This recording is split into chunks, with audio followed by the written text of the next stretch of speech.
sin reflexión, solo escuchamos el texto y sentimos cómo el texto opera dentro de nosotros. Sentimos la resonancia de este texto en nuestras conciencias. Inhalamos, exhalamos. Seguimos respirando. Ojos cerrados y atención plena.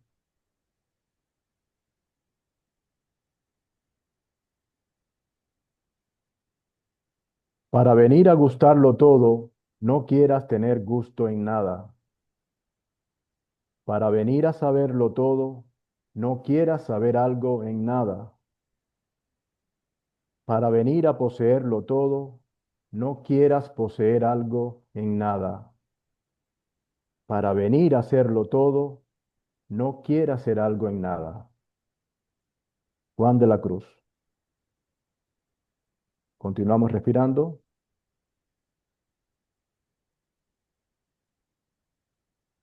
Vivo sin vivir en mí y de tal manera espero que muero porque no muero. Teresa de Ávila. Seguimos respirando.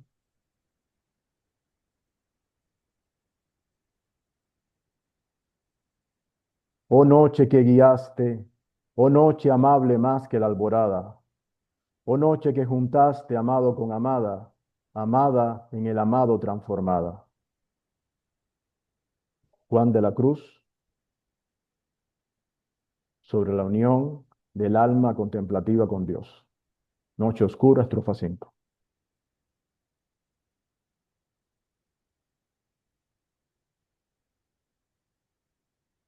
La contemplación no es pensar en algo, sino observar sin la interferencia del pensamiento, observar sin el observador. Observar sin elección es el acto más alto de inteligencia y de libertad. Contemplar significa mirar sin el movimiento del pensamiento. Cuando la mente está en silencio, sin que el pensamiento proyecte sus propias imágenes, hay percepción pura. Jiddu Krishnamurti.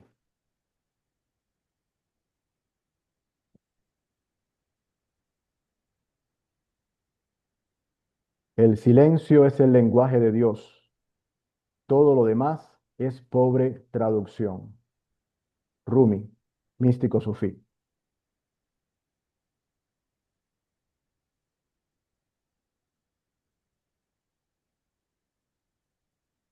Entonces ya podemos abrir nuestros ojos, nos podemos acomodar en el asiento y les invito a que libremente nos compartan las resonancias que dejaron estas palabras y este ejercicio en ustedes.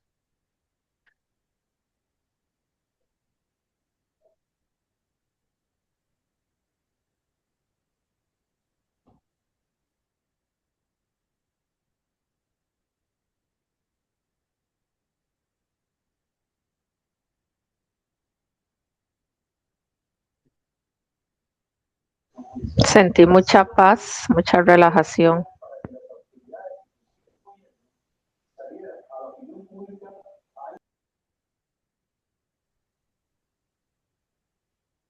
Sentí estar como absorbida en la creación.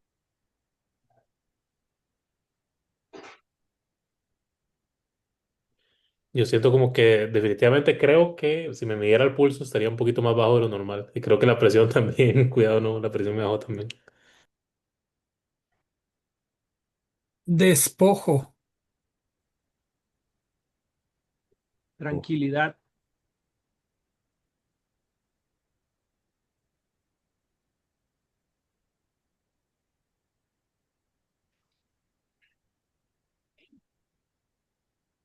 Yo mejor no opino, profe, porque lo decepciono. No me digas que te dormiste, Katia. No, me da ansiedad. Te da ansiedad, el silencio te da ansiedad. Y eso es real, ¿eh? Eso es real. Y es ¿Sabe? interesante. Tengo bastantes problemas cuando hay que estar muy queditito. Ujú, efectivamente. La mente se revuelve. Paz. Vamos, gemelo, cuéntanos, gemelo.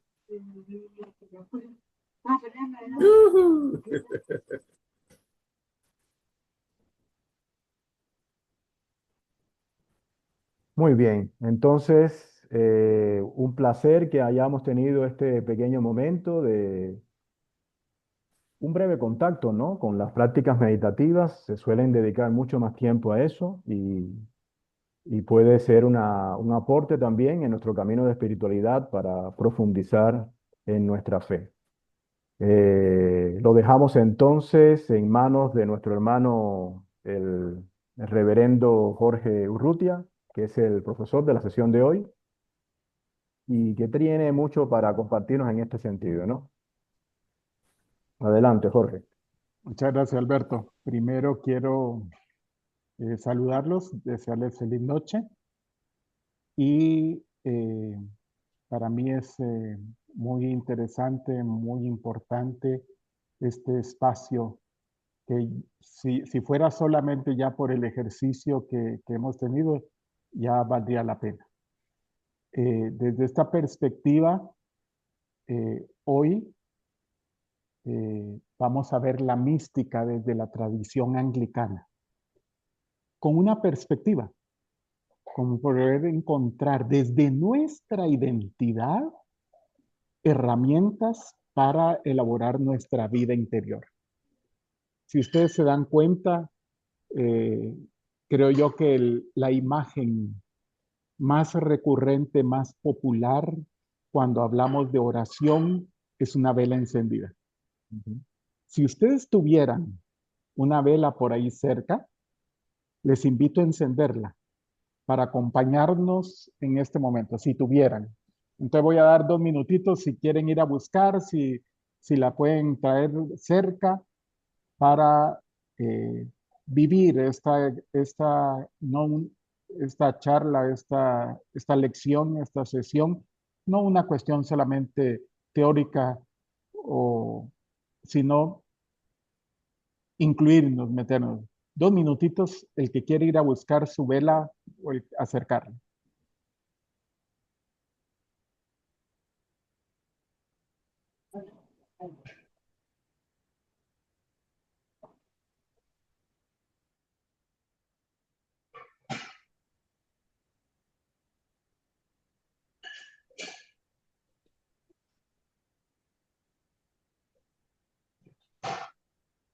Muy bien. Vamos entonces a continuar. Ya. Gracias. Les quiero comentar que parte de la dinámica de hoy es que si en algún momento tienen alguna pregunta, alguna duda o alguna inquietud, lo pueden preguntar, hacer, pero por favor, yo no los puedo ver, entonces o levantan la manita o me interrumpen. El objetivo de esta sesión es explorar las raíces y expresiones de la mística en la tradición anglicana. En este sentido, estamos detrás de una competencia y quisiéramos, con todo lo de esta sesión, poder lograr esta competencia que analiza críticamente las fuentes místicas de la tradición anglicana, identificando su relevancia para la vida espiritual, personal y comunitaria de nosotros hoy. Por lo tanto, el criterio de logro de esta sesión es identifica y contextualiza, eso es lo que quisiéramos, al menos 3 autores místicos relevantes y su aporte a la espiritualidad anglicana. Vamos a generar primero un espacio de diálogo y yo quiero invitar a que podamos contestar estas preguntas. Y cualquiera puede decir, primero, ¿qué entiendes por mística? Otro, asociado a esto, cuando yo defino qué es mística, si conoces alguna experiencia mística, esto significa no si has leído alguna experiencia mística, sino en el contexto de nuestra vida, yo he presenciado, he visto, he sabido de una experiencia mística. ¿Y dónde ves, dónde descubres la mística en tu vida y en el ministerio? Cualquiera puede decir, esto es para ponernos desde la perspectiva de ideas previas antes de revisar algunos detalles de esta sesión. ¿Alguien quiere tratar de contestar estas preguntas que es ubicada en una sola, un solo tema? Sí, padre, tal vez el término místico para mí representa como, o me suena como a misterio, como algo que nosotros no tenemos claramente definido, sino que es parte como de algo que no es concreto, que es un poco más abstracto. Entonces, Ok. para mí es lo que yo entiendo por el término místico, ¿verdad? Entonces, algo no muy concreto. ¿Y has visto o tenido alguna experiencia, Katia, cercana de una experiencia mística? Eh, pues dependiendo de cómo lo veamos, pero de mi parte yo creo que sí, la mayoría hemos tenido este, situaciones místicas, ¿verdad? En las cuales nosotros no tenemos un porqué lógico de lo que se está presentando, pero lo que pasa es que muchas veces, eh, para mí sí, eso es un encuentro místico, ¿verdad? Cuando tenemos una condición que se nos da y que quizás no responde a una lógica total, incluso muchas veces a través de las cosas que pedimos por oración y demás, y vemos esa respuesta de Dios, eso es un acontecimiento místico, ¿verdad? Que no tenemos una explicación lógica humana para poderlo interpretar. Lo que pasa es que muchas veces cuando uno utiliza el término místico, siento yo que hay personas que lo relacionan con temas esotéricos, ¿verdad? Con algo que no tiene que ver con la parte de espiritualidad o con la parte religiosa. Sin embargo, para mí hay muchos acontecimientos que abordan nuestras vidas y que no tienen explicación, como por ejemplo, qué sé yo, tienes un presupuesto limitado y sin embargo llega a fin de mes y has cubierto todos tus gastos. ¿Cómo? Si usted decía, bueno, esto no era para que se diera y se logró dar. O eso que usted está pidiendo algo y tiene la respuesta a través de otras personas. Para mí todo eso son acontecimientos místicos, por lo Ok, menos es lo que considero yo. ok, perfecto. ¿Alguien más que quiera referirse?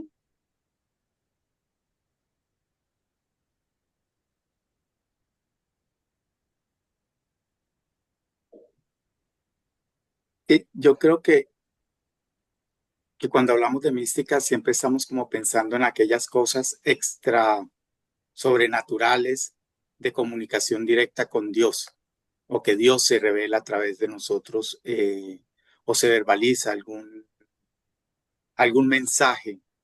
Entonces, por eso siempre se hablan de místicos que logran esa conexión suprema con Dios y a través de esa persona se revela una verdad. O una petición, ¿no? Entonces desde ahí, pues uno, o sea, como siempre uno tiene como ese sesgo de la mística, desde ahí, si yo lo digo desde ese momento, yo digo, no puedo decir que una experiencia, que conozco una experiencia directamente mística de alguien tal desde ese punto de vista, ¿no? Sin embargo, entonces, también los procesos místicos también pasan hasta por los mismos momentos que tuvimos nosotros en nuestras ordenaciones, que ese es un momento íntimo con Dios también. Se hace pues a través del obispo, pero es un encuentro, un momento íntimo con Dios también, que se nos da un ministerio. Por ejemplo, ese es un momento místico, podría ser un momento místico para nosotros, contextualizado al aquí y a la hora, ¿no? Ok. ¿Alguien más? Una última intervención antes de seguir. Yo creo que es una experiencia personal que llega cuando hay la intencionalidad también de buscarla, cuando hay una disposición eh, ni una predisposición para tener, por ejemplo, un momento de oración, un momento de, mm, de encuentro con Dios, de búsqueda, de preguntas delante de Dios. Y muchas veces cuando yo he tenido preguntas delante de Dios, Dios pone en mi corazón la respuesta, sencillamente, y hacia dónde debo caminar. Y, y cuando lo implemento, pues veo que es así. Y entonces, eso, cuando se cumple, la respuesta se da a través de lo que uno siente para, en ese momento, entonces, uno dice, bueno, aquí Dios me habló, Dios estuvo conmigo, guiándome, me trajo paz, me trajo consuelo, me trajo guía, me, me fui instrumento en sus manos. Entonces, la experiencia mística, o lo que pueda considerar como místico, creo que tiene muchas formas de expresarse de acuerdo al momento, a la necesidad, a lo que nosotros pongamos en las manos de Dios, pero tiene la característica de que Dios siempre va a conectarse con nosotros porque nosotros estamos dispuestos a hacer esa conexión. Ok, muchas gracias. Ujú. Vamos a hacer una revisión de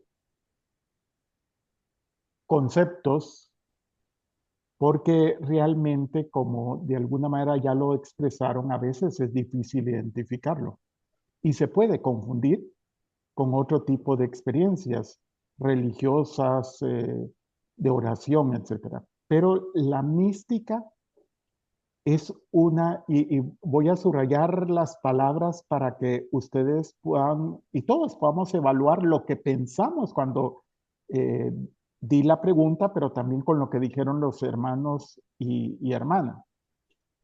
La mística es una experiencia directa, inefable, de unión con lo trascendente, de unión con Dios, ¿verdad?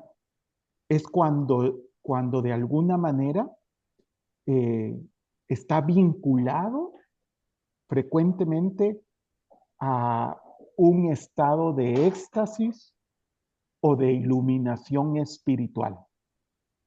Y la experiencia mística no queda duda de ese estado de éxtasis o de iluminación espiritual. Más adelante incluso podemos hablar algunas características y para poder identificar cuando hablamos de estado de éxtasis y de iluminación espiritual. Eh, entonces, de alguna manera, y esta es una definición de Evelyn Underhill, que es una mística anglicana, que la vamos a ver hoy, más reciente para nosotros, y dice, es la expresión de la tendencia de espíritu humano hacia la armonía con lo divino, hacia la unión mística. Desde esta perspectiva, creo yo que ya podemos caer en cuenta de que son menos frecuente la experiencia mística, ¿verdad? Y de repente no podemos decir, y a veces ni siquiera creo que nos sobrarían dedos de la mano para poder decir, esta es una expresión mística. Y hablo de este detalle de que hay un elemento de éxtasis, de clara unión con Dios, ¿verdad? Y tiene que ver también con esa experiencia de que en el silencio, vinculado al silencio, se puede determinar que es la voz de Dios y no mi mente, ¿verdad? No es mi mente o mis criterios lo que está hablando, sino es Dios mismo. Repasando algunas características principales. Experiencia directa. Y fíjense bien, va más allá de conceptos, palabras o ritos. Pero me pasé. 2. Transformación profunda. Implica una comunión total con lo divino, el universo o el absoluto. No, después de una experiencia mística, no podemos seguir siendo los mismos. Usualmente la experiencia de las personas místicas no logran ni siguen siendo los mismos, las mismas. Un lenguaje simbólico. A menudo se usan metáforas y parábolas para describir aquello que no es factible describir, lo indescriptible. Entonces, la experiencia es tal que no hay las suficientes palabras para poder decir, explicar qué fue la experiencia. Entonces, se usan las parábolas o metáforas, paradojas, para poder explicarlo. Es menos común. Es una dimensión más específica, elevada, dentro de la espiritualidad y la religión. Y fíjense que de alguna manera también está totalmente vinculada a experiencia de una dimensión trascendental, que es la unión con Dios, como decía Hondergel, que trasciende cualquier entendimiento racional. Desde una perspectiva muy simplista, podríamos decir que es mucho más frecuente entrar en tipo de relación con Dios, con ritos, con oraciones, y un poco más difícil con la experiencia mística.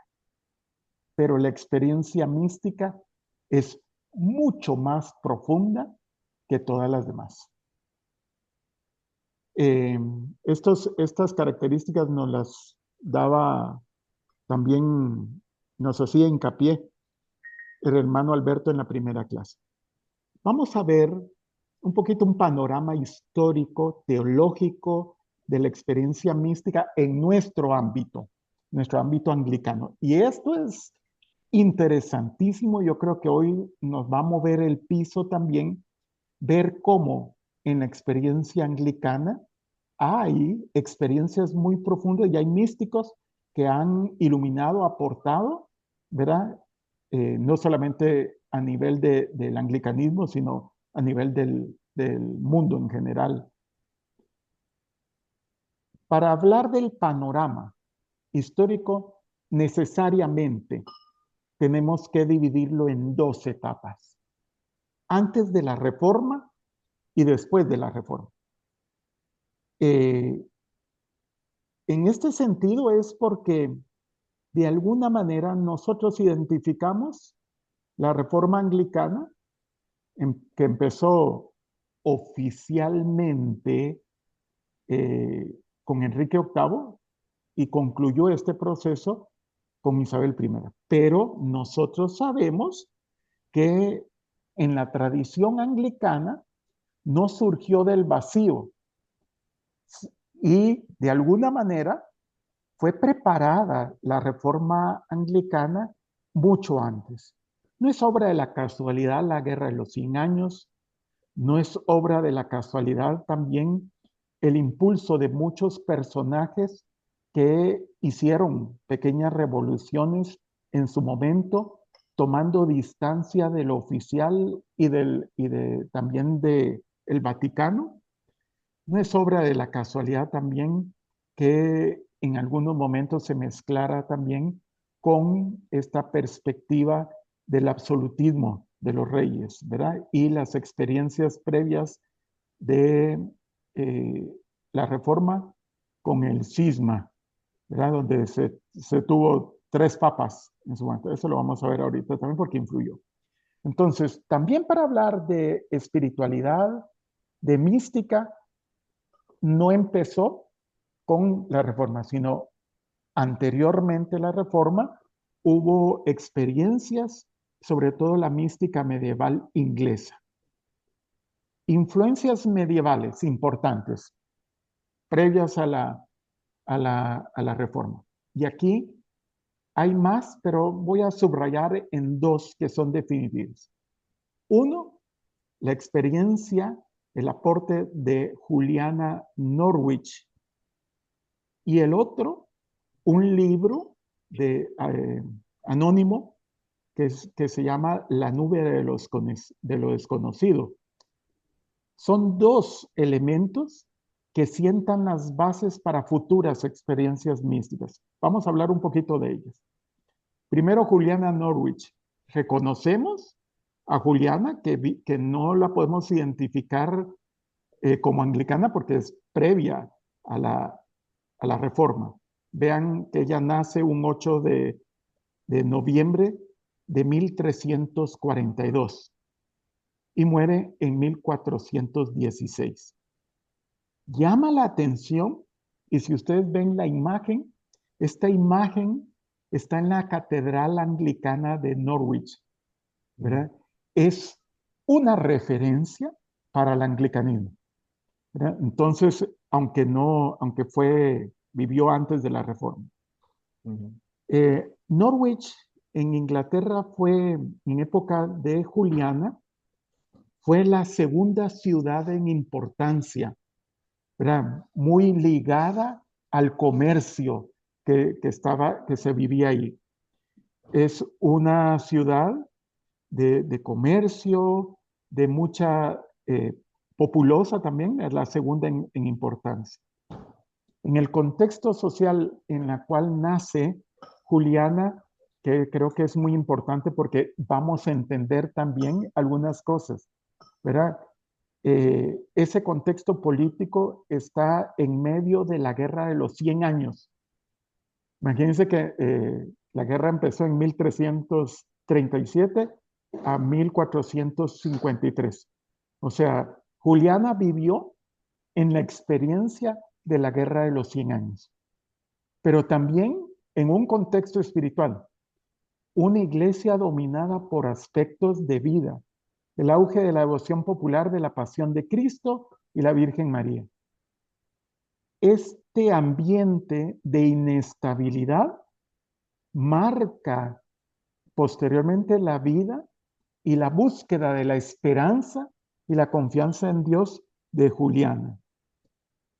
Evidentemente también John Wycliffe, ¿verdad?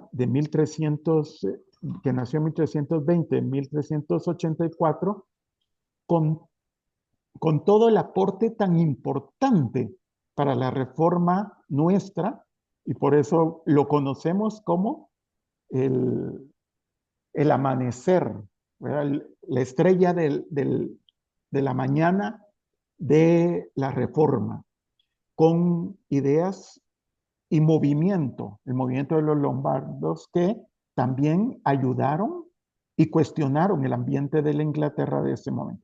Recuerden que él propició y bajo toda posibilidad y negación ante la Iglesia romana, publicó y logró meterse en la traducción de la Biblia en lengua vernácula, en lengua inglesa.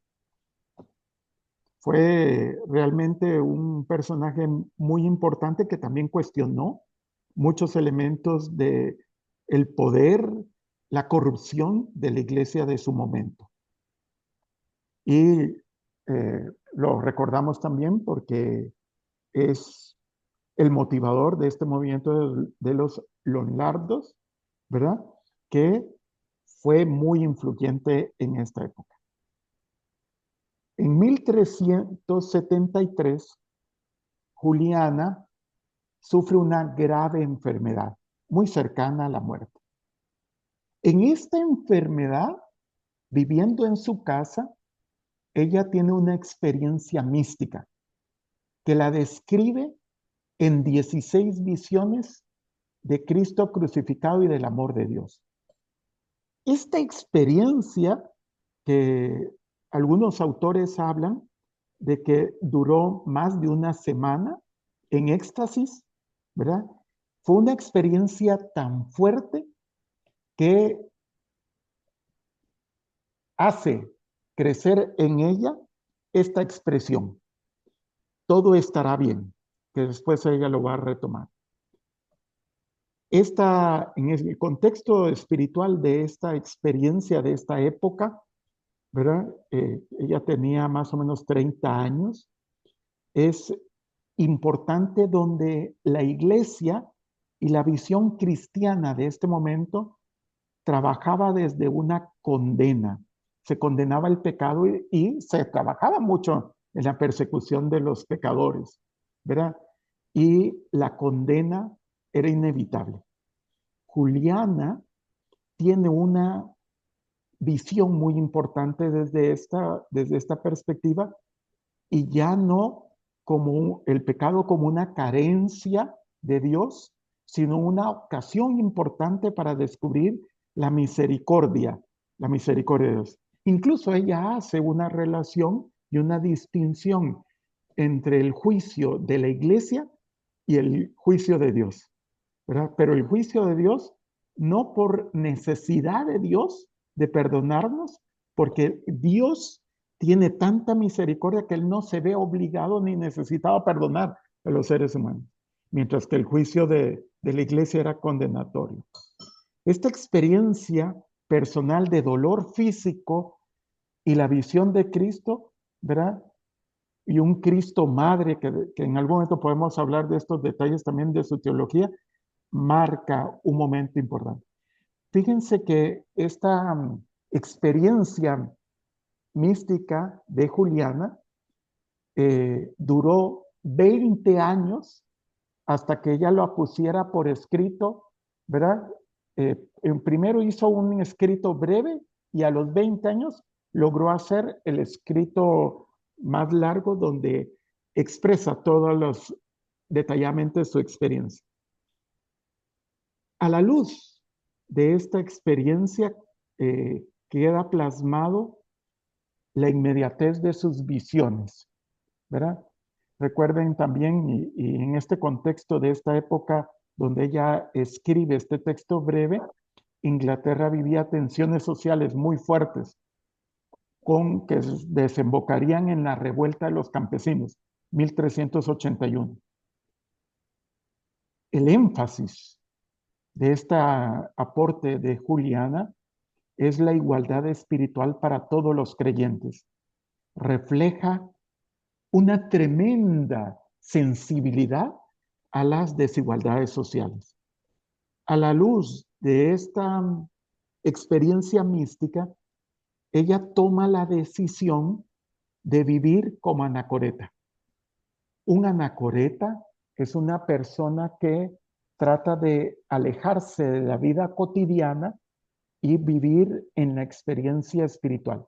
En esta época era común, como Edad Media, de que algunos anacoretas decidían y pedían permiso al obispo de construir una pequeña celda, pequeñísima, donde pegado a una capilla, a una iglesia. La celda tenía la posibilidad de poder estar en contacto con la gente de la capilla a la hora de la Eucaristía. Estas capillas eran pequeñitas. Usualmente se necesitaba tener recursos económicos y una forma de sostenerse para poder vivir la experiencia anacoreta en esa capilla.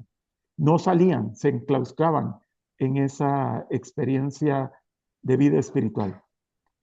Entonces el rol era dedicada a la oración y tenía, además de este espacio cercano a la capilla, un espacio que se llama locutorio, donde atendían personas, usualmente eran buscados por personas por dirección espiritual, por ayuda.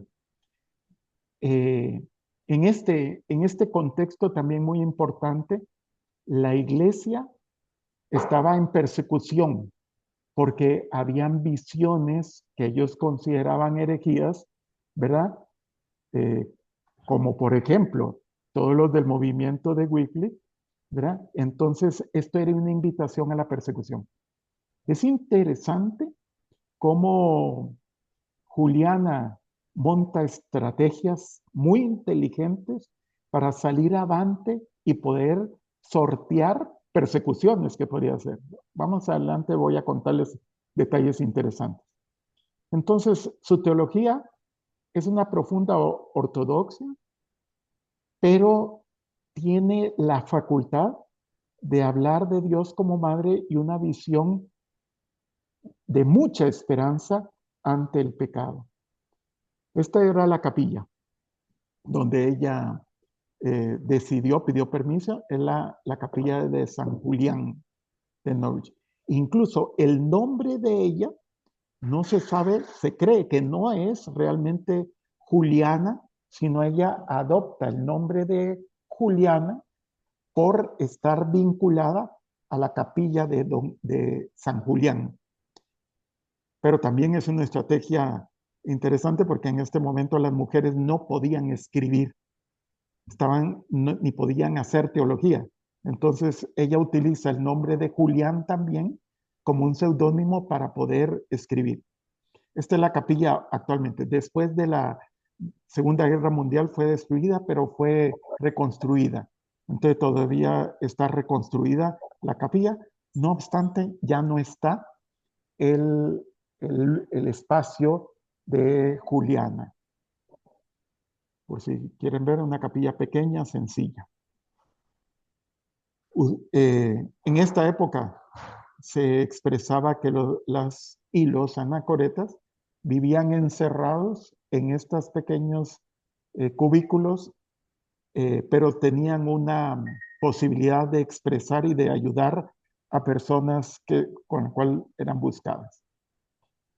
Más o menos el espacio de ella podría ser similar al que ustedes ven en la fotografía. Un espacio sencillo, aunque se sabe que ella tenía recursos y seguramente negocios familiares, porque ella no dependía de la iglesia para sobrevivir, para alimentarse, etc. Entonces, pero no obstante, buscan espacios sencillos para vivir la pobreza. Tenía un espacio locutorio, un espacio personal donde podían dormir y estudiar. Ese sería más o menos un espacio como el de Juliana. Muy importante que después de 20 años, ella redacta el texto largo. Es una obra reveladora, es una obra que tiene muchos elementos teológicos, es el primer escrito de una mujer en lengua inglesa, entonces también tiene esta facultad de ella, y en un contexto donde se persiguen por conflictos bélicos y la crisis de la iglesia, el cisma de Occidente, donde recuerden la experiencia de 2 papas y un tercer papa, que de alguna manera también queda cuestionada la iglesia, no solamente en Inglaterra, sino fuera de Inglaterra. Su influencia y su insistencia a la fidelidad del amor divino y la unidad de la iglesia resuena como una respuesta en medio de este contexto de miedo, de división y de persecución también.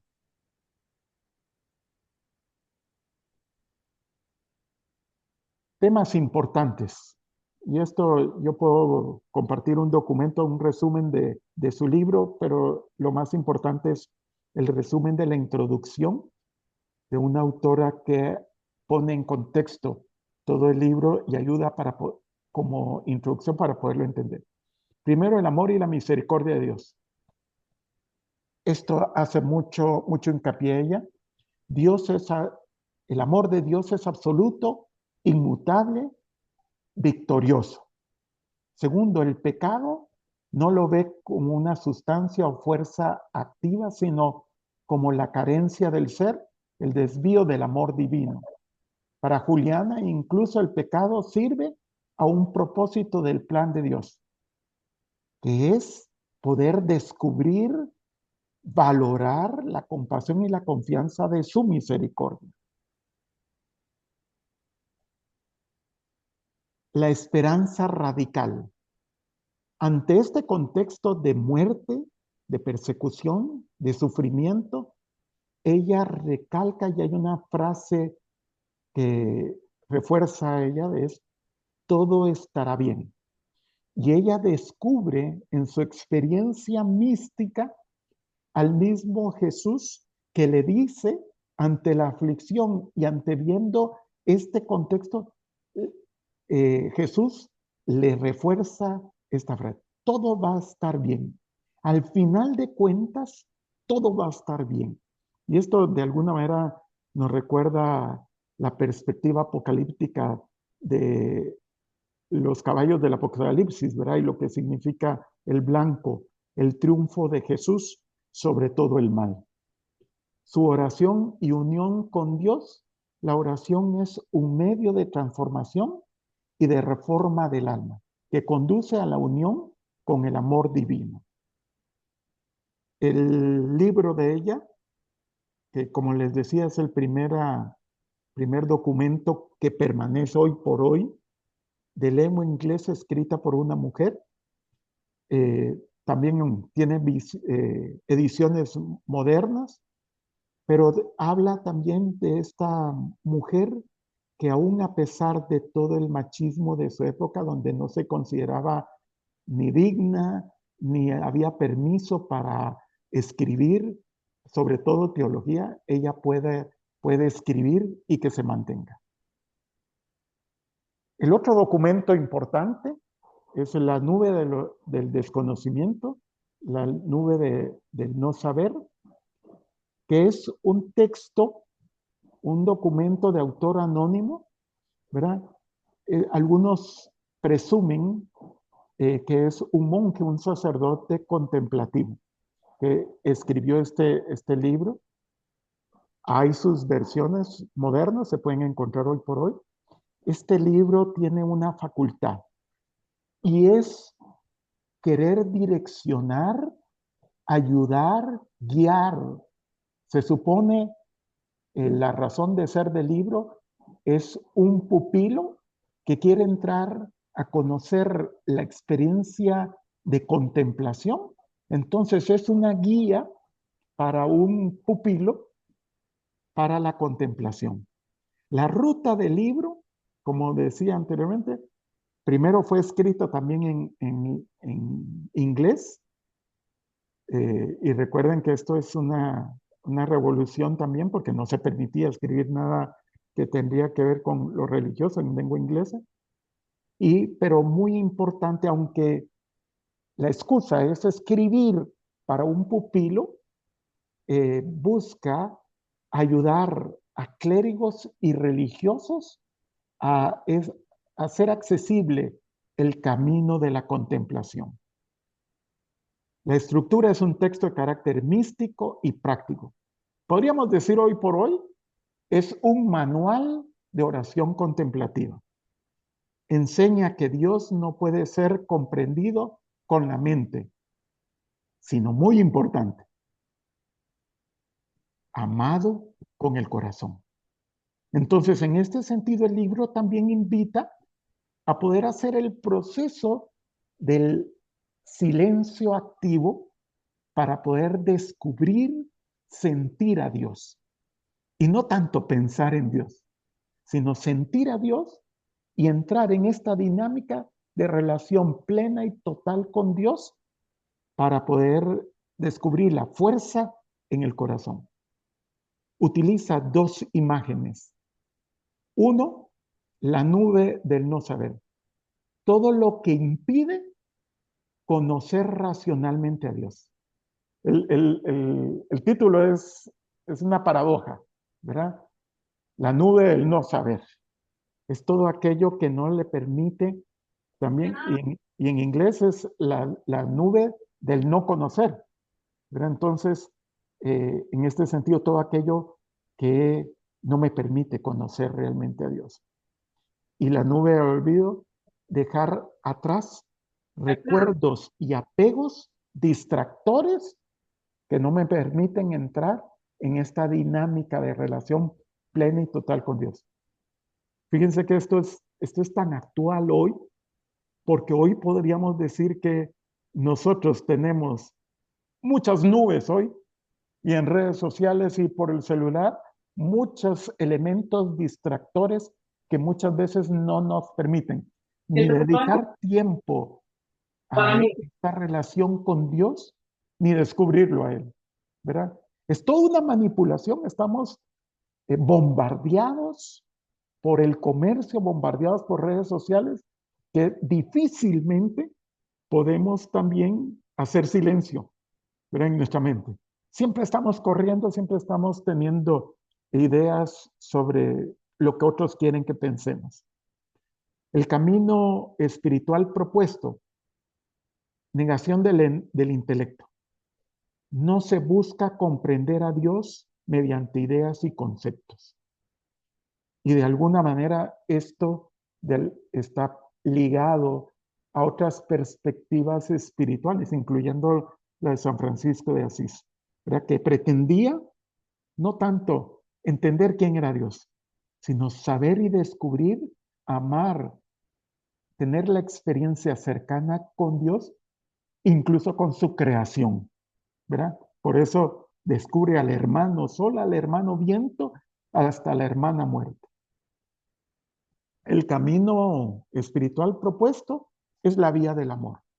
Acercarse a Dios a través de un acto simple, desnudo y constante de amor.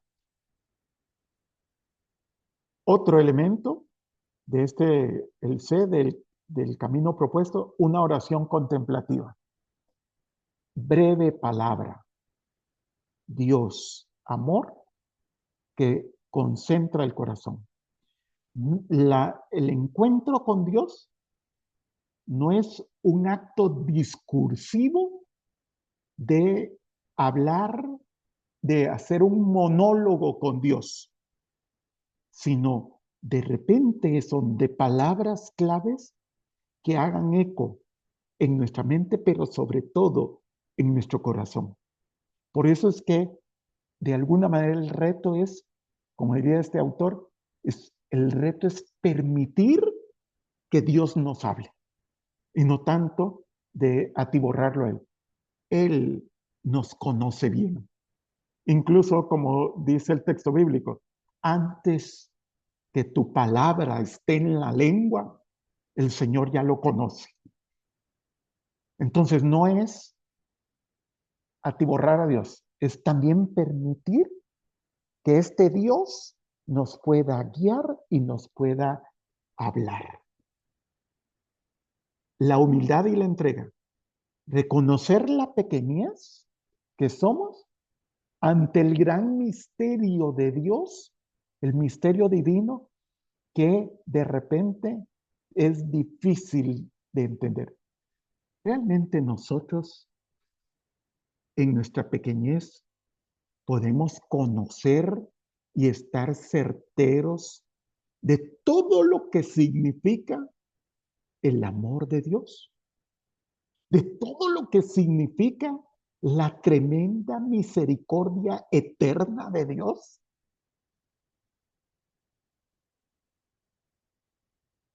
Importancia histórica de este libro, uno de los grandes clásicos de la mística cristiana medieval.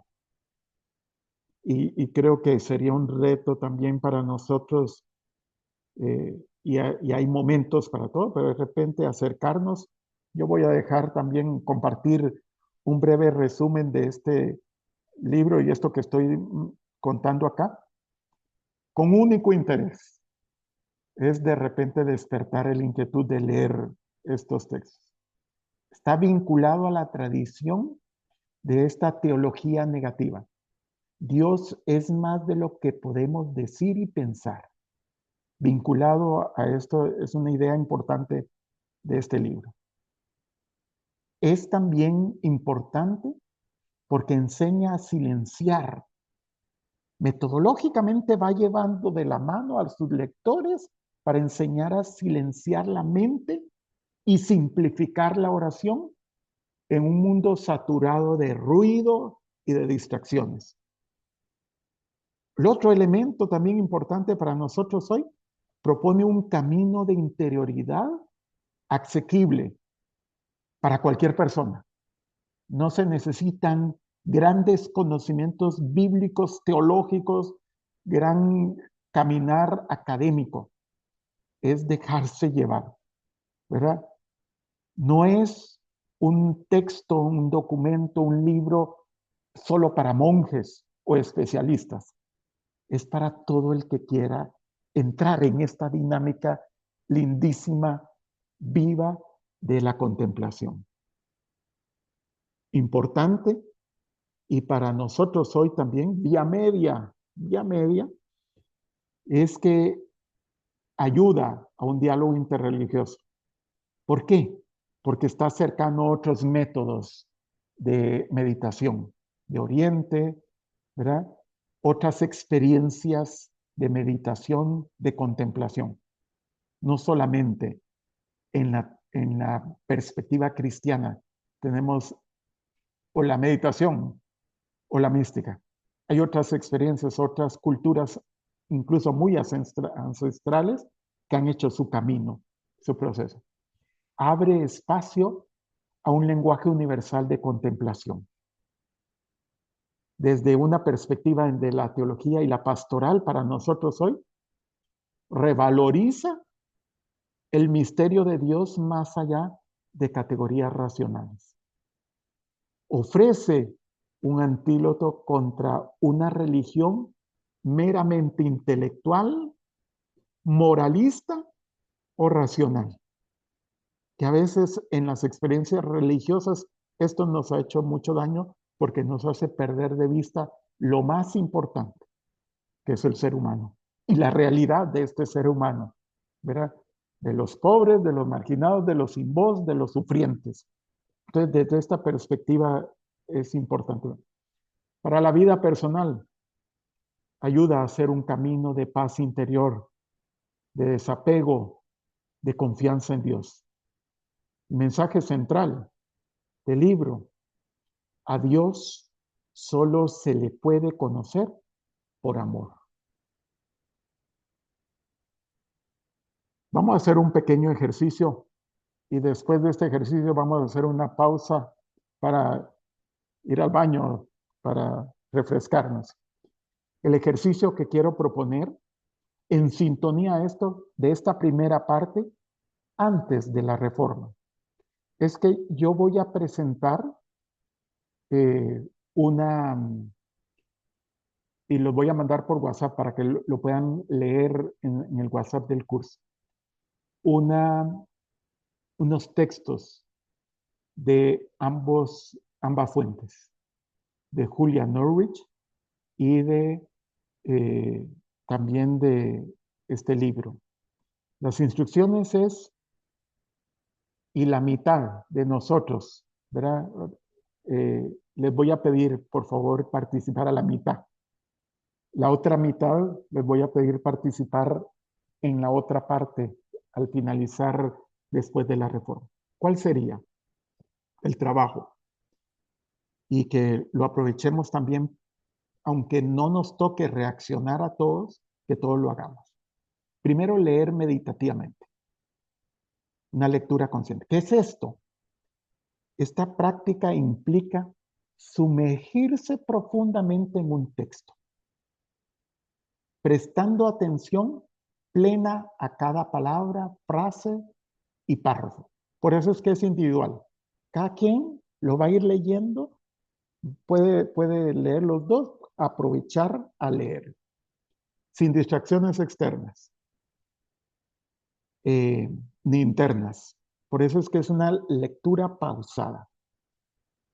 En esta meditación activa, donde la lectura se convierte en una experiencia de conexión con uno mismo y con el contenido del texto. Entonces, primero, vamos a leer cada uno de la propuesta de textos. Después de leerlo, y esto es lo más importante, fíjense, no es de pensar si estoy de acuerdo, qué pienso racionalmente sobre estos textos, ni buscar en internet una propuesta diferente, sino poderme preguntar, ¿qué me hace sentir el texto que he leído meditativamente? Incluso usted puede escoger, ¿verdad? Uno. Voy a proponer dos o tres. Uno. ¿Qué me hace sentir? Entonces, esto es importante porque al preguntarme qué me hace sentir, necesariamente tengo que preguntarme dónde lo siento. ¿Qué siento? ¿Qué emoción? ¿Qué sentimiento siento? Y fíjense que como dato interesante, el cuerpo humano, cuando siente algo, lo focaliza en alguna parte del cuerpo. A veces cuando nos ponemos nerviosos, ¿verdad? Sentimos dolores en el estómago, ¿verdad? Cuando estamos estresados, ahí si no, recordemos que está la frase común que dice, tengo un mono en la espalda, se contractura algunos músculos. Entonces, ante las emociones y sentimientos, podemos reflejarlo en nuestro cuerpo. Entonces, ¿qué siento cuando leo, cuando medito este de y dónde lo siento? El primer texto lo voy a mandar ahorita por WhatsApp, pero para que todos lo vean. Dos textos de Julian Norwich, que los van a tener ustedes. Ya casi lo mando. Y el otro texto es del libro de El no saber. Y vamos a dar unos minutitos y el tercer paso es la expresión. Entonces, vamos a dar 10 minutos para que cada uno haga su propia experiencia. Les invito también, por si quieren escribir, qué sienten y dónde lo sienten, que puedan hacer sus notas. A partir de ahora, son las 8:10. Vamos a dar 10 minutitos. ¿Puedes repetir rápidamente solo las 3 preguntas que cada quien debe hacerse sobre el texto? Voy Para a que tengan mandarlo visualizado. ahorita. Voy a mandarlo al WhatsApp. Ok. Imagen de cada uno de los textos, de los pasos. Voy a mandarlos ya. Pero lo puedo decir también. El primero es qué me hace sentir el texto. ¿Verdad? Ya lo estoy mandando. Y cuando decimos qué me hace sentir, debo de preguntarme dónde lo siento. Eso va ligado uno al otro. Y en este momentito voy a mandarles los textos. El primero de Julia Norwich, para que lo puedan leer en el chat, cada uno despacito. Me dicen si lo pueden comprobarme que esté llegando lo que estoy mandando. Ya me llegó el primer documento. Ok, perfecto. Gracias, Sonia. Me gustaría saber si tenemos 5 voluntarios para... Disculpe, reverendo, ¿es en el chat del clero o es que se creó? No, el del, ¿cómo se llama? El del curso. Pero aquí mismo, padre. No, en el chat de WhatsApp, ahí está. Ah, el WhatsApp, con razón, yo dele al chat de aquí, no, yo, pues no me sale nada. Entonces, en el chat de... ¿bajo qué título está? Porque son tantas el chat cosas. del curso, reverenda. Curso de Me parece que ella no está, no la agregaron. Espiritualidad. Bueno, Reverenda no está agregada. Voy a agregarla en este momento. Entonces. Pero pásele a ella nada más y la agrega. Bueno, se lo voy a mandar a su WhatsApp y después la agrego. Se lo estoy reenviando, reverenda. Por el documento, ¿qué tan grande es? Porque no estoy seguro si yo lo recibí. No, el documento todavía no los he mandado. Solo he mandado preguntas y los textos. Son pequeñitos, son textos pequeñitos. Tres láminas. Pero recuerde que hay dos preguntas. Una es ¿qué me hace sentir? Y la otra es ¿dónde lo siento? Sí, correcto. Falta esa otra, esa pregunta, ¿dónde lo siento? No encuentro. Reverenda, se lo voy a mandar a su WhatsApp. Reverenda Patrick, que el padre Urrutia se lo va a mandar a su WhatsApp y después le incluye al grupo, porque usted no está en el grupo. Ok. Ya le mandé el primero, que es la pregunta.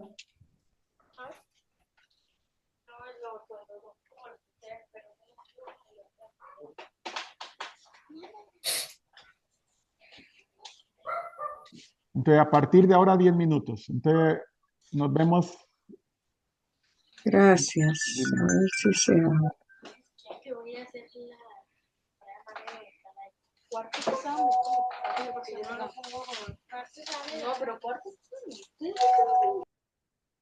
Les ruego apagar su micrófono para no interferirnos.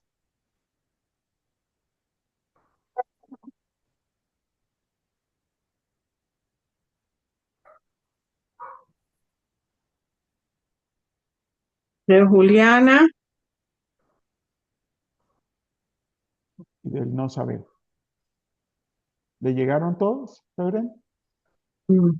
Me llegó que me hace sentir el texto el que he leído meditativamente. Y Ok. Juliana de Norwich, todo será bien. Y hay otro nuevo que ya le mandé. Se llama el autor de Vi con certeza que Dios hace que todo sea para bien. No es lo mismo. No hay otro más. El autor, Sí, ese. Listo. ok, gracias. Con mucho gusto, Reverenda.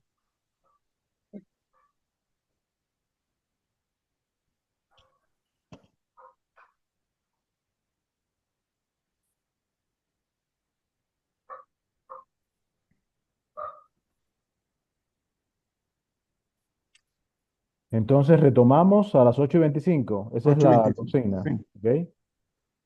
Para que tengan también el break, supongo, ¿no? sí. Ok.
Muy bien, entonces para esta primera parte de participación necesitamos 6 voluntarios. 6 voluntarios van a participar en esta primera parte expresando qué sintieron y dónde lo sintieron.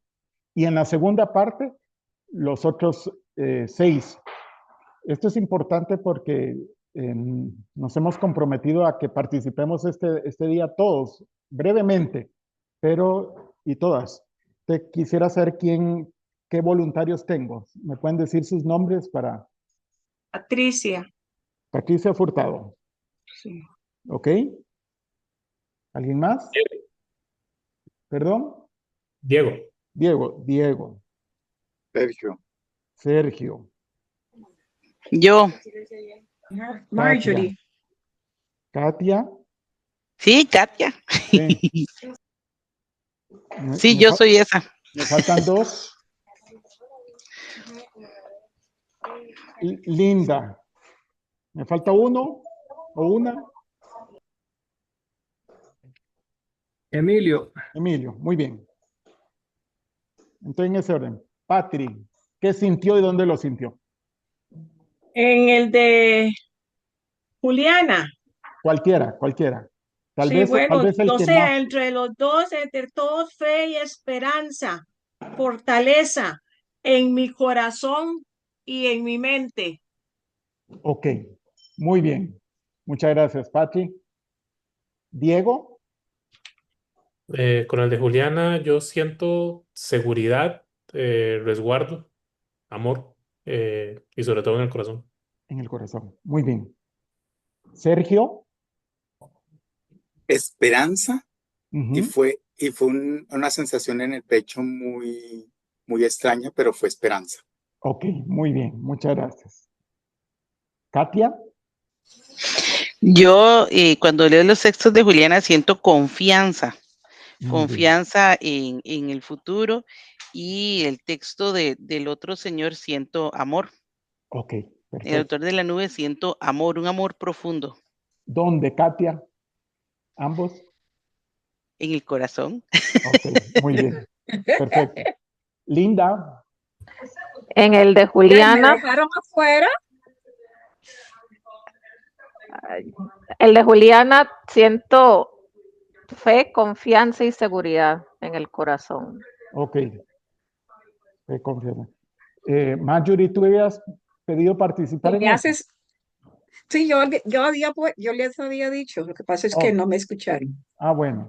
Yo ¿Quieres te podía participar? decir que me hace sentir tranquila y paz conmigo misma. Ok, perfecto. ¿Y dónde, Marjorie? Y después, la otra que dice que la frase me hace sentir, no importa qué tan mal es la situación, que saldré adelante.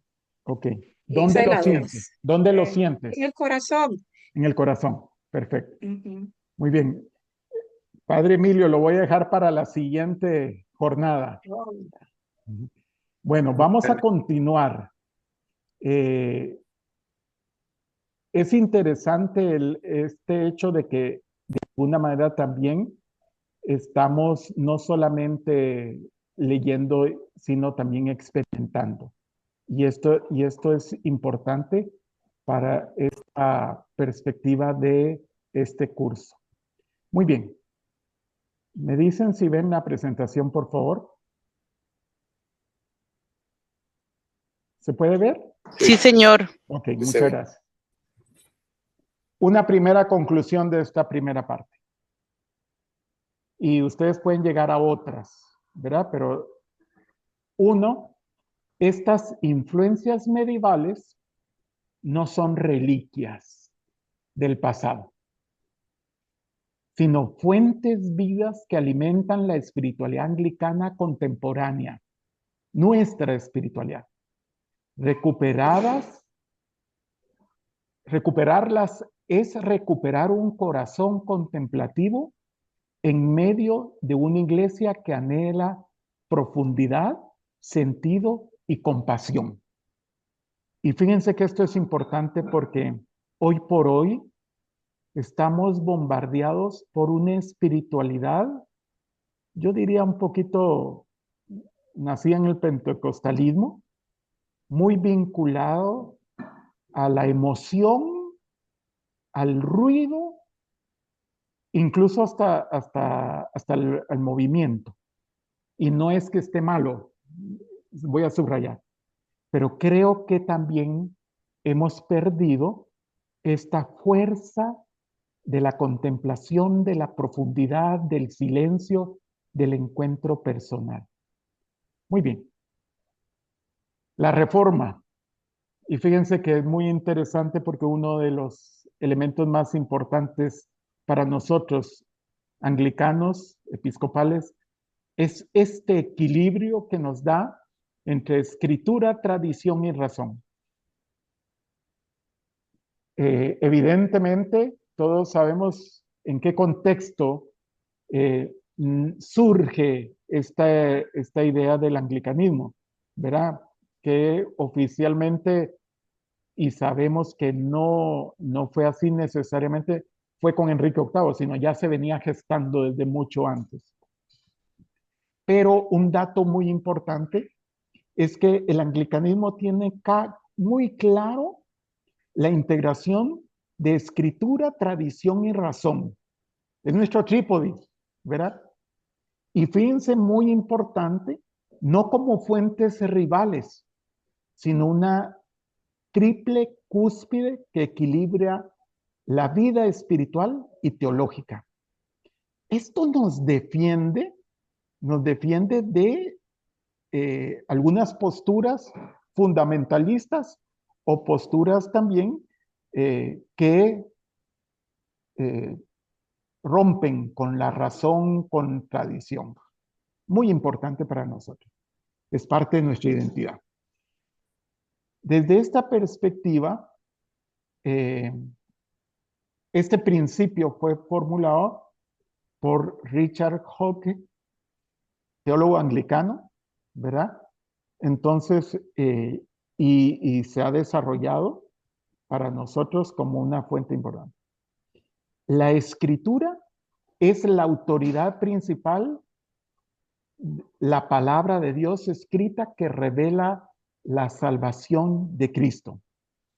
La tradición es el testimonio continuo de la iglesia, especialmente padres de la iglesia, concilio, liturgia, credos, que nos dicen por dónde vamos. Pero nosotros también hacemos énfasis en la razón, que es el don de Dios para interpretar, aplicar la fe y contextos nuevos y cambiantes. Esto es anglicano, pero además esto también atraviesa, es el eje conductor, el eje que atraviesa la vida de la iglesia y también la espiritualidad y la mística en nosotros. Como decía, este modelo nos libera, si lo vivimos intensamente y claramente, de extremos fundamentalísticos bíblicos, autoritarismo eclesiástico, y nos abre un camino para la madurez espiritual y la contemplación activa. Entonces, es una fuente muy importante para el camino espiritual y contemplativo. Implicaciones de esta perspectiva anglicana para la vida interior. La escritura es fuente de meditación y oración constante. Entonces, fíjense que no solamente es un documento, una fuente de revisión y de estudio. Para nosotros es una fuente de meditación. Como lo hemos hecho con estas palabras. Cada palabra puede ser meditada y orada. La tradición ofrece una comunidad de sabiduría que nos acompaña en el discernimiento espiritual. Entonces, no es solamente ritos ni costumbres, sino hay una sabiduría de la comunidad de nuestra iglesia que nos acompaña en este proceso de discernimiento espiritual. Y la razón ayuda poderosamente a aplicar el mensaje evangélico en dilemas personales, éticos y sociales, ¿verdad? Es como entrar en esta dinámica de querer ubicarnos desde el pensamiento y desde el pensamiento y el don que Dios nos da con la razón, ¿verdad? Este equilibrio produce una espiritualidad que de alguna manera está en sintonía con lo que nos decía Alberto en la primera y segunda sesión. Una espiritualidad robusta, encarnada en la realidad y reflexiva, ¿verdad? No en el aire, sino encarnada en la realidad actual y en esta posibilidad de reflexionar y de vivirla intensamente. Ejemplos claves de esta mística post-reforma. El primero es George Herbert, 1593-1633. Él plantea una espiritualidad integradora. Lo esencial de su aporte es que, además de ser un poeta y que ayuda a descubrir en palabras lindas de sus poemas, él sabe adoptar un lenguaje menudo, familiar, fácil de comprender, sobre grandes problemas humanos y situaciones que claman a la espiritualidad. Cuestiones sobre el hombre, el ser humano, que necesita resolver. Y siempre, cada generación quiere resolver. Clamores del alma con Dios. El amor, ¿verdad? El amor tomó la mano y sonriente replicó, diría él en sus poemas. ¿Quién hizo los ojos sino yo? ¿Verdad, Señor? Pero los he echado a perder. ¡Qué vergüenza! Vaya, ¿dónde es debido? Es un poeta, sacerdote, autor de varias obras que explora la relación entre Dios y el alma humana. Su poesía combina sensibilidad, liturgia, de forma litúrgica, meditación bíblica y honestidad emocional. Vean qué conceptos más interesantes que están en relación con lo que yo les decía anteriormente, con esta relación entre Biblia, tradición y razón. Muestra una espiritualidad, y yo después puedo compartir algunos documentos con él, de él, muestra una espiritualidad profundamente enraizada en la escritura y la experiencia cotidiana del ministerio pastoral. Otro ejemplo clave de esta perspectiva de espiritualidad integradora anglicana es el Lancelot, 1555-1626. Obispo, predicador, de figura muy importante de la tradición devocional anglicana. Incluso a él se le ubica con esta denominación devocional, y los devocionales es de su época y la costumbre de hacer. Su oración personal combinaba pasajes bíblicos, frases patrísticas de los padres de la iglesia y la estructura litúrgica. Ejemplo de integración de tradición, escritura y una vida contemplativa pastoral. Y que me enorgullece también porque nosotros tenemos en la primera parte, vimos el aporte femenino contra toda visión machista que se hizo camino con Julia Norwich, y en esta segunda parte y muy contemporánea ya para la iglesia anglicana, nosotros, 1875 y 1940, 41, Evelyn Underhill, una escritora valiosísima, poeta, novelista, además pacifista, mística, hija única que escribió sus primeras instrucciones místicas como unas experiencias abruptas en el plano pacífico, indiferenciado de la realidad. Ella plantea el desierto tranquilo, una experiencia mística que de repente era difícil de explicar, pero sentía la necesidad de explicarlo. Es una autora que se reconoce hoy por hoy, y debemos de estar muy orgullosos los anglicanos, de una guía para la experiencia contemplativa moderna. El significado de sus experiencias se convirtió en una búsqueda que duró toda su vida y en una fuente de angustia personal, lo que le ayudó, la motivó, la direccionó a investigar y escribir. Conceptos muy importantes, perspectiva, aporte muy importante de Underhill para nosotros y la espiritualidad en el cristianismo. El misticismo es práctico, no teórico.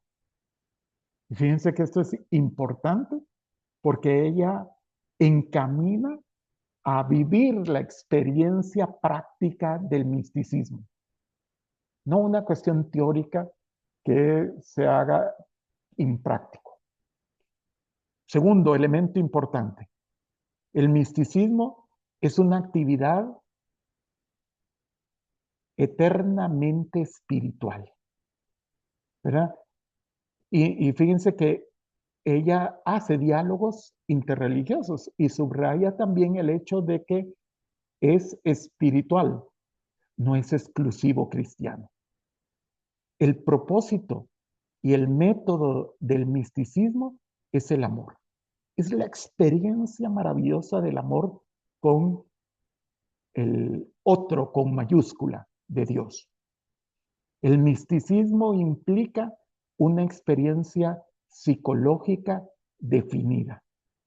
O sea, la espiritualidad, la experiencia mística, convoca también una referencia con el posicionamiento psicológico y la actitud, las actitudes humanas ante los otros, ante los demás, ante uno mismo. Es una experiencia que implica no quedarse en el sillón del confort, todo lo contrario, en moverse, en expresarlo y en ayudar a otros a tener la experiencia del amor con Dios. Es pionera y se reconoce, como decía yo anteriormente, su aporte en la renovación espiritual anglicana del siglo XX. Su obra, el misticismo y una práctica mística, combina, y por eso es integral, teología, psicología y vida de oración. Yo puedo compartir también, si alguien está interesado en leerlo, puedo compartir el libro de ella, digital, como les puedo compartir el libro de Juliana y el de No Saber. El que quiera me pone un mensaje, yo con mucho gusto se lo comparto. Destaca la accesibilidad de la vida mística. Es para todos los creyentes, no solo para los monjes. Vean qué cosa más interesante. Hay una línea conductora de entre lo que descubrimos de místicos antes de la Reforma con esta experiencia post-reforma anglicana, donde la mística, que es de alguna manera el discurso que de repente nos han vendido. es para algunos en especial, no, es para todos, no es solamente para los monjes. Evidentemente, los monjes o la vida religiosa tiene una estructura que permite fácilmente tener la experiencia del silencio, la experiencia de la oración, la experiencia del retiro, ¿verdad? Que puede tener mayor posibilidades de la experiencia mística, pero es para todos. Es una disciplina que ayuda a tener esta experiencia, pero esto es interesante. Creo yo que ponen a las manos de las personas, de cualquier persona, la posibilidad de tener esta experiencia. Y el otro es del arzobispo de Canterbury, Michael Ramsey, de 1904 a 1988. Fue un arzobispo que se interesó en la espiritualidad profundamente y en cómo acompañar. Incluso tiene un libro muy interesante para los sacerdotes, para los agentes de pastoral, donde de alguna manera hace hincapié de la necesidad que tienen los agentes de pastoral de tener una vida espiritual que los soporte, que le dé la fuerza para poder sostener lo pastoral y no convertirse en simplemente como personas que se dedican a lo pastoral, pero que no tienen ni el corazón ni la espiritualidad, ¿verdad? El arzobispo, teólogo contemplativo también, subrayó la importancia del ministerio y la santidad en la vida de la iglesia.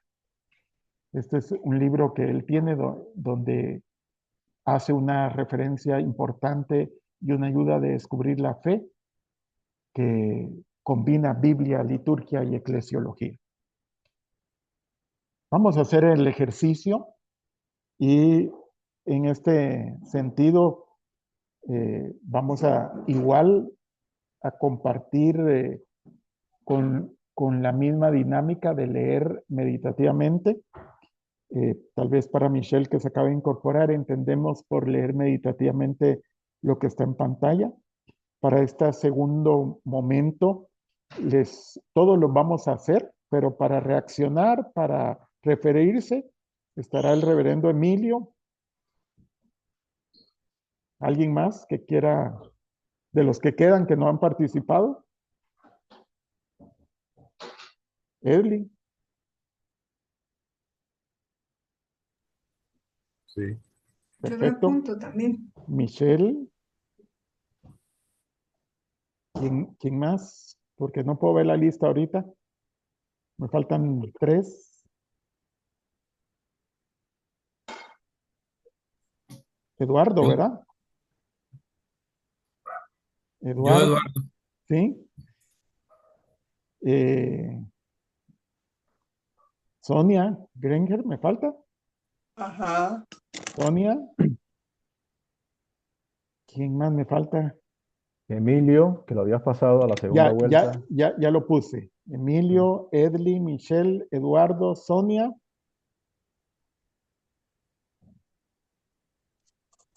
Me faltan 2.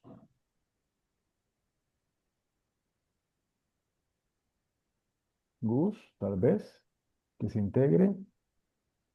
Ok. Alberto, ¿quieres participar? Ok. Muy bien. Entonces, voy a compartir en el WhatsApp. Lo importante es volver a preguntarme, eso lo tenemos en el WhatsApp, qué siento y dónde lo siento. Entonces, voy a compartirles en este momentito ¿cómo se llama? Los textos para que los tengan y los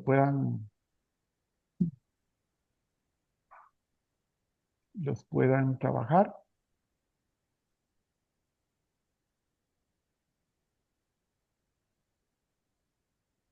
Ahí, ya Patri ya está integrada ¿cómo se llama? Al chat, entonces le va a llegar al chat de curso.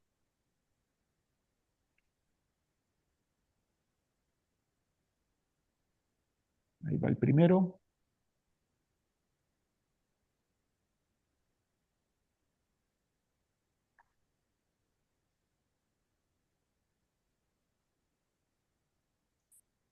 y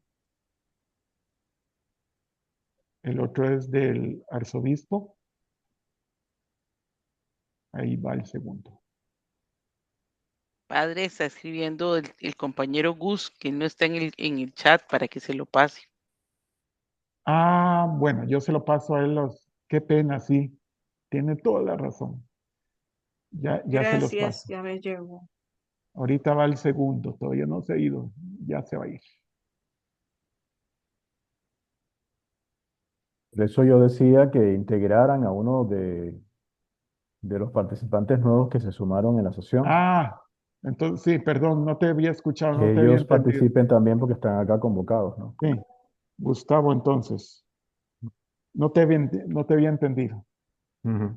Entonces, en este momentito tenemos 10 minutos y vamos a detener la